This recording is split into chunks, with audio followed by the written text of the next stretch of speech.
So hello everyone, আমি চলে আসলাম আমার রান্নাঘরে তোমাদের জন্য আরও একটি রেসিপি নিয়ে। তো আজকে আমি বানাবো জলকচুর দুইটা রেসিপি। তো তোমাদেরকে প্রথমে আমি দেখাচ্ছি, চলো সামনের অংশটা কিভাবে কেটে করব। নিলাম, মানে মাথার অংশটা কচুর কেটে নিয়েছি, গোল গোল করে কেটে ধুয়ে নিব। তো প্রথম থেকে আমি এখানে পানি গরম হতে দিয়ে দিয়েছি, তো ওখানে একটু দিয়ে ভাপ দিয়ে নিব যাতে সিদ্ধ না হয়ে যায়। একটুখানি ভাপ দিব, হয়ে গেলে আমি এখানে ছেঁকে নিয়ে মশলাটা মেখে নিব। তো এখানে দিয়ে দিচ্ছি হলুদের গুঁড়া, পরিমাণ মতো লবণ। তো এখানে দিয়ে দিচ্ছি আমি 1 চামচ জিরার গুঁড়া। তো আপনারা চাইলে জিরা গুঁড়োটা দিতে পারেন, না চাইলে দিবেন না। তো এখানে তেল গরম করে নিচ্ছি।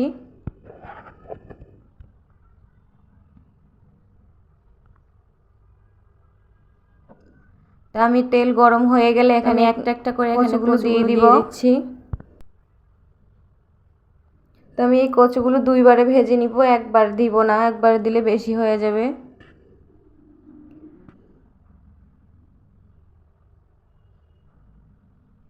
তো আমার দেওয়া হয়ে গেছে, এখন আমি ভেজে নিব।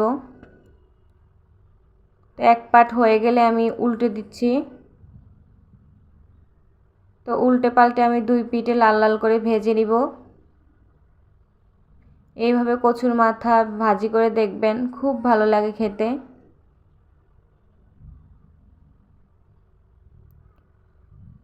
তো আমার ভাজা প্রায় হয়ে গেছে, আর একটু উল্টে নিয়ে নামিয়ে নিব। তো দেখতেই পাচ্ছেন অনেক লাল লাল হয়ে ভাজি হয়ে এসছে। যেভাবে আলু ভাজা করা হয় সেইভাবেই লাল লাল করে ভেজে নিচ্ছি।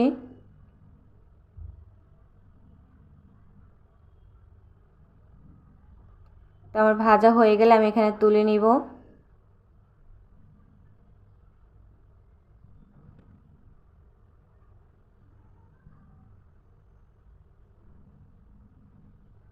এইভাবে কচুর মাথা ভাজা করে গরম ভাতের সাথে পরিবেশন করবেন, খেয়ে সবাই প্রশংসা করবে।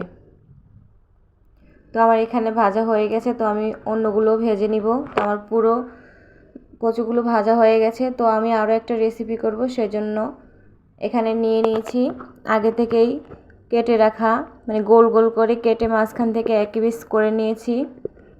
তো আমি আগে থেকে এগুলো একটু ভাপ দিয়ে নিয়েছি।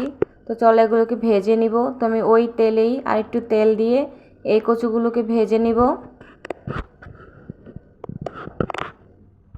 তো আমি দিয়ে দিচ্ছি কচুগুলো।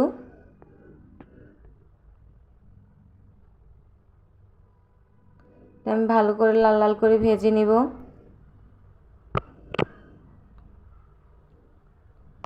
তো আমার প্রায় ভাজা হয়ে গেছে, আমি লবণ আর একটু হলুদ দিয়ে দিচ্ছি।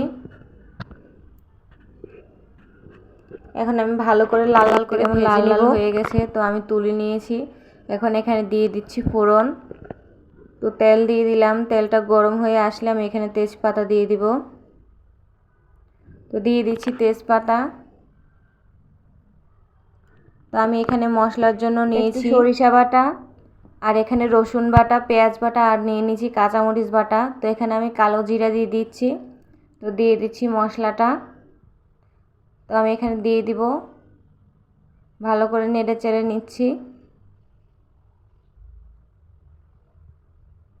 এখানে একটু লবণ আর একটু হলুদ দিয়ে দিলাম, আর একটু মরিচের গুঁড়া দিয়ে এখানে নেড়ে চেড়ে পানি ঢেলে দিচ্ছি। ভালোভাবে নেড়ে এখানে পানি ঢেলে দেব। তাই মশলাটা ভালো করে কষিয়ে নিব। এখানে পানিটা টেনে আসছে, তো মশলাটা আর একটু লাল লাল হয়ে নিক। আর একটু নেড়ে চেড়ে নিচ্ছি। আর একটু নেড়ে চেড়ে মশলাটা লাল করে নিব। তো এখানে দিয়ে দিব কচুটা, ভেজে রাখা কচুটা দিয়ে দিলাম। আর একটু নাড়বো।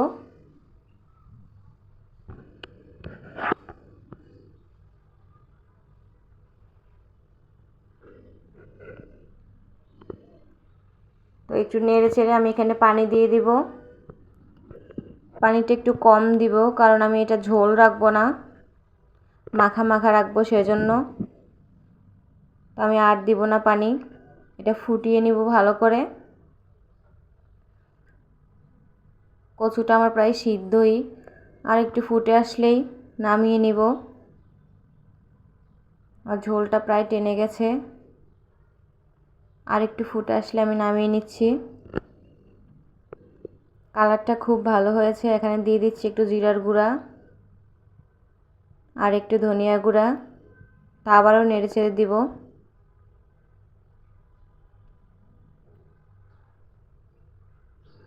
তো আমি এখন নামিয়ে নিচ্ছি, আমার হয়ে গেছে।